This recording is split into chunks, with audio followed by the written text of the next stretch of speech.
Hello mga kagandang buhay! Kasama natin si Manager Bio ngayon, smiling face. Wow! Diba? Sa mga boses pa lang, pamatay punjay na. Second part na po ng ating delivery. Ng ating pong maalagain, may natira pa po tayong 3 baka. Papunta naman po sa Uton, Iloilo. So, ang presyo po ng ating baka is 35K and then isa pong 25K. So, budget meal lang mga kagandang buhay. Request kasi ng iba, manager. Budget meal lang daw. So, papakita natin kung gaano kaganda ang dala nating 3 baka para dito sa isang farmers nating dililibiran ngayon. At mga kagandang buhay, samahan nyo pa kami sa amin pong pag-inspire sa inyo para mag-alaga na rin at magpa-deliver ng mga baka sa amin.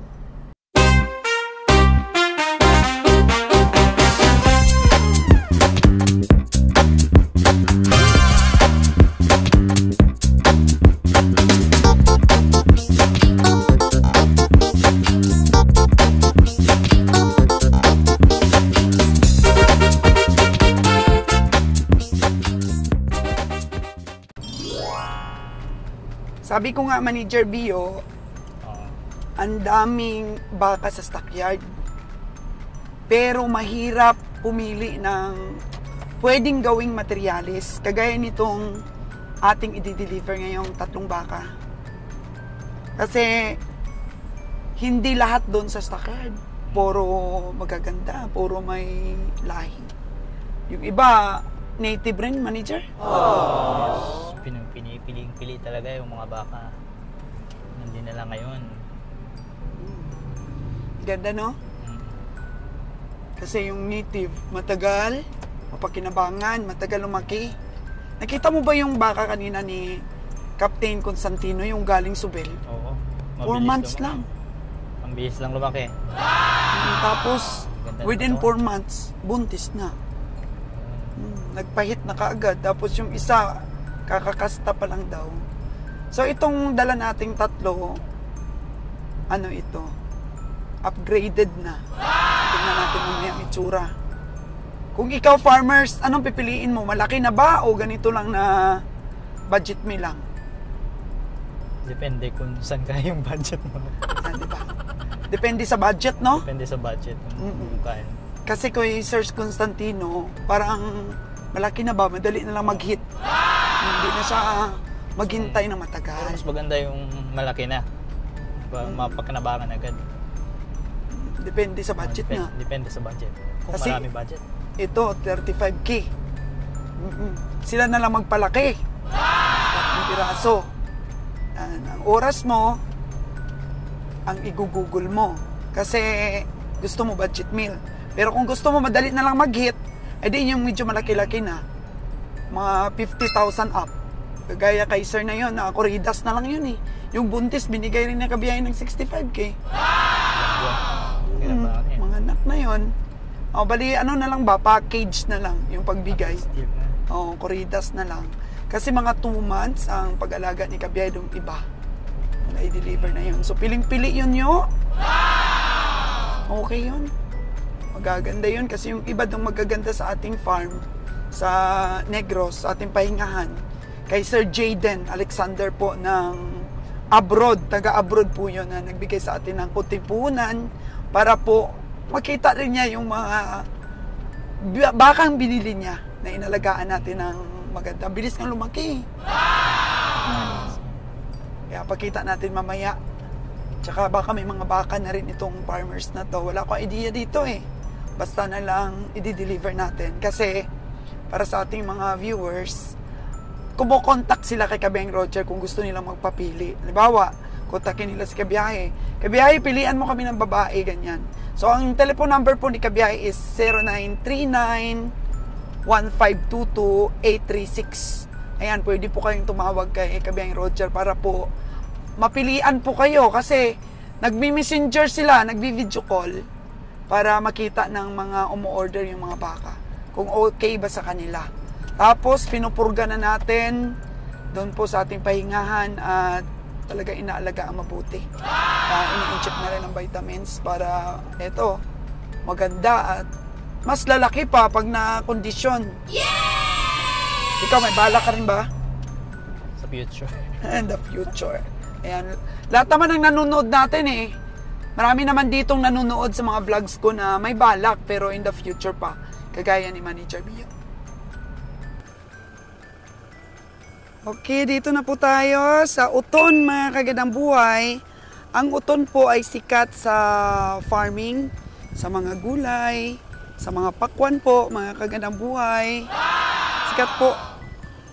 Ang Uton, dito po kami kumukuha ng mga pakwan. Tingnan nyo po, puro palayan. Dito, Noy. Pabuksan natin yung payong natin. So, ito yung maliit. Hello? Magandang araw. Sino ba talaga may-ari nito? Ikaw po ba, sir? Ikaw. Oo. So, ayan. Hindi pwede. Hindi pwede sa power yan. Baka ma-power yung baka natin, mamatay. Kasi na-sprayan daw po ng pamatay ng damo. O siyempre, hindi pwede ipakain sa baka natin. Tingnan mo kung gustong kumain agad. Gustong kumain agad ng ating baka. Okay, ito po yung brown. Wow, ang ganda. Yan, makinis.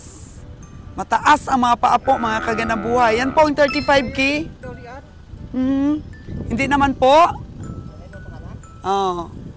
Hindi po, tingnan nyo. Kakababa lang ng ating truck. Yan. So, dyan lang muna. May power daw dyan, Kas! Oh, no! Huwag mong pakainin dyan. So, ito pa yung isa, Yan po yung isa. Ayan. So, napurga na po yan, oy! Andun siya kaagad sa, kasama. Napurga na po. Pero, pupurgahin pa rin po ninyo ulit. Oo, sunod na buwan po, purgahin po ulit. Sobrang init na yun, ayan po. Ito po yung may-ari, ng baka. So, tanungin natin siya kung paano niya nakita si Kabiang Roger. So, ayan po si Sir. Sir, pwede bang malaman yung pangalan mo? Ninyo, ma'am. Ninyo, si Sir Ninyo. Paano niyo po nakita si Roger? Nakapag-order ka sa kanya? Kay Sir Tim sa Facebook. Kay Kabiang Tim Dim. Tapos ni-refer niya kay Kabiang Roger. Sige, ma'am. So, ayan, budget meal yung in-order mo sa kanya. O, ikaw na lang magpalaki. Ayan, Yan. Ang bilis yan. Lumaki. Kasi na siya, upgraded. Upgraded. May mga baka ka bang iba? Meron, ma'am. Anong mga baka mo? Native? Hindi, may Brahman din. Saan galing? Dito lang paanak din namin. Pa-AI? Oo, AI. Meron na pala si Kasi Sir. yung sayin ko, dati, yung ng bayan ng Leon, municipal, Agriculture. Hindi, siya, sa DA. DA sa animal, yung siya nag-i-AI ng mga baka, kaso retired na siya. Okay. Kaya doon ka nakakuha ng similya sa kanya? Hindi, dito marami din.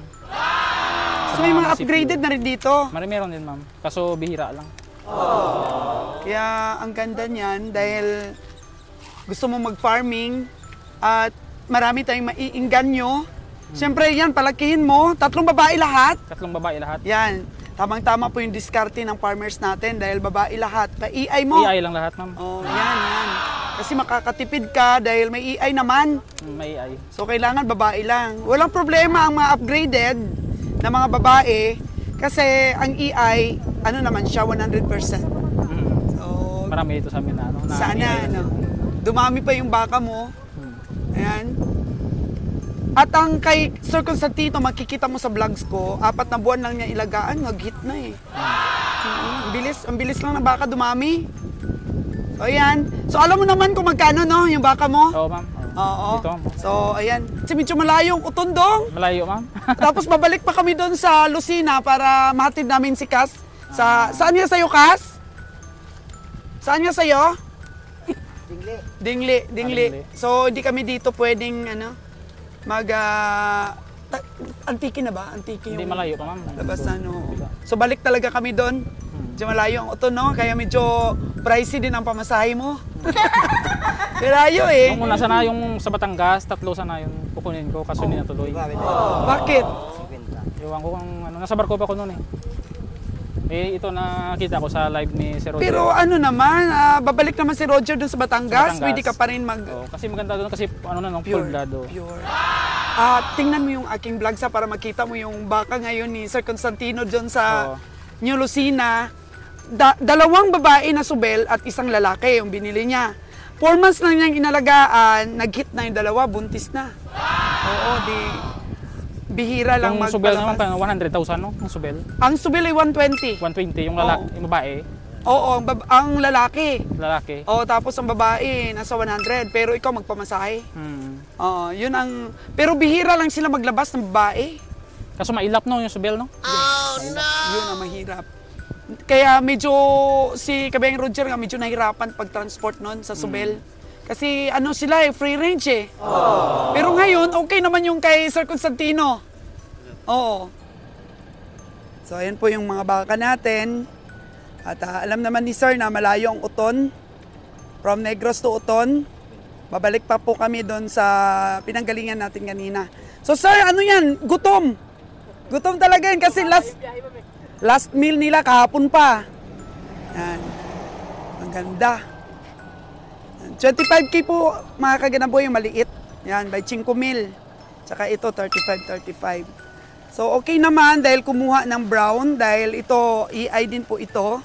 May lahi po itong Indo. Indo Brahman po ito mga kaganambuhay yung ano, yung brown. Tingnan mo yung tenga niya doon, laki. Ito yung brown oh. Oh, malapad. So ibang-iba talaga sa pag pure lahi na ano no na native, walang ganyan na tenga. Oh. Pag nalinisan mo yan dong, oh. Parta pa dyan? Pag nalinisan lang yan ang tenga niya, talaga makintab ito. At saka ano lang sila, gutom lang sila mga kagandang buhay. Gutom na sila.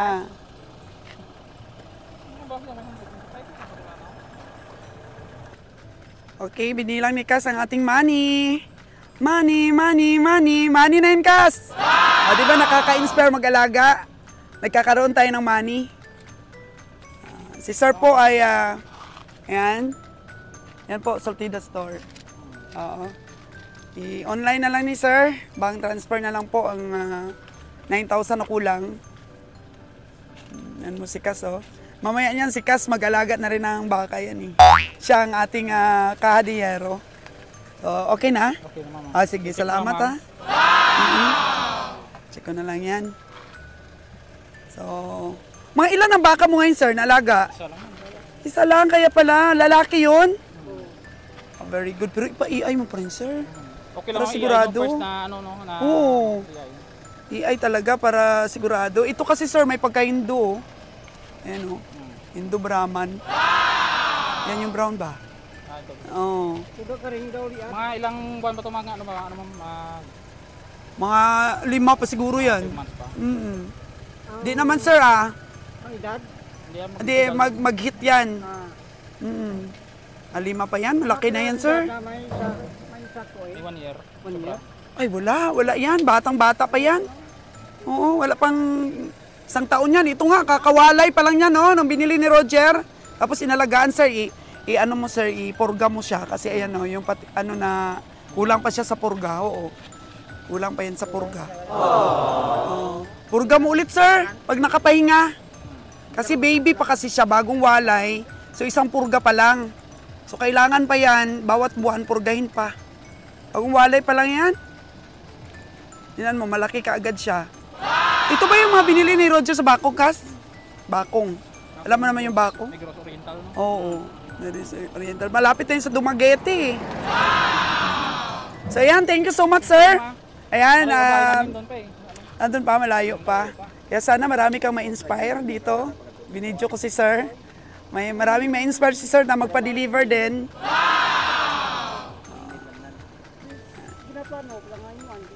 So, doon pa, yung bahay mo, layo. Saan banda? Walang right of way doon sa may kawayan. Parang maraming saging. Namagsaging to. Wow. Ay, oo. So, ngayon, ilalakarin pa ninyo yan. Oo, ma'am. Ang layo pala sa kalsada yung bahay nyo, sir. Ikaw hindi ka sa piyak lapet? Diri lakit. Dili ka lapet? Hindi, mabuito. Maganda ang baka dun. Ayan. So, sir, purga lang ang kulang yan, sir, ha? Purga lang. Taba mo yan. Ako, napakalaking mga baka yan. Ay, sa amin kasi, ivermectin, eh. Yung ini-inject namin sa balat, yun ang mabilis, sir, na umepekto sa amin, eh. Sa pag-aaral namin, ivermectin yung ginagamit namin, ini-inject. Diba, engineer, no? Ivermectin. Oh. Ivermectin! Sino ba mag-inject? Yung sa ano mismo, sa... DA? O, baka may recommend sila.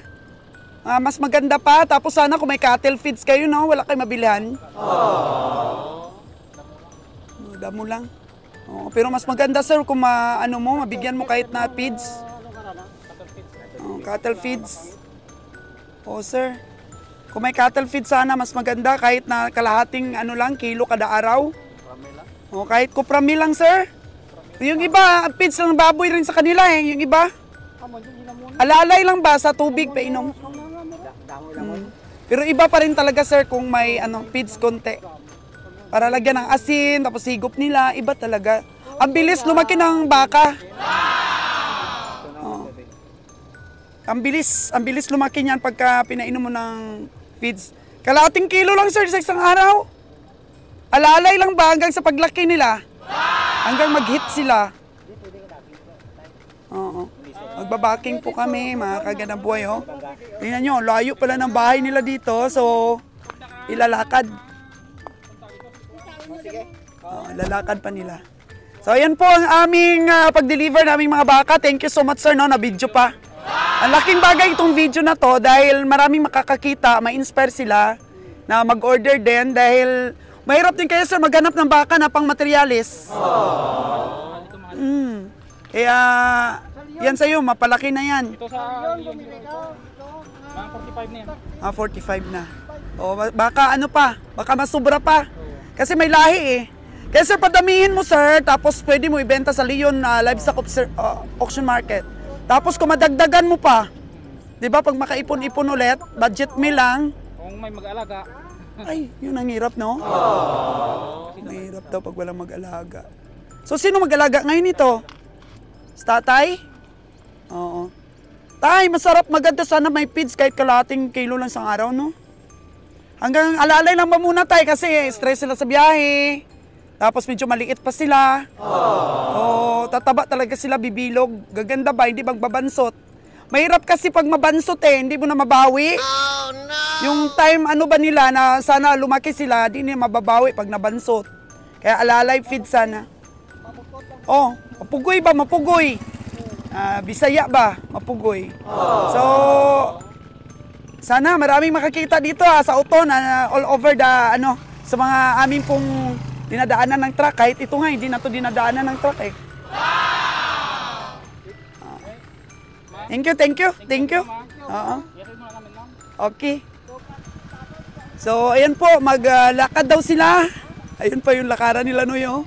Doon pa. Oh, no. Layo, lakad pa sila.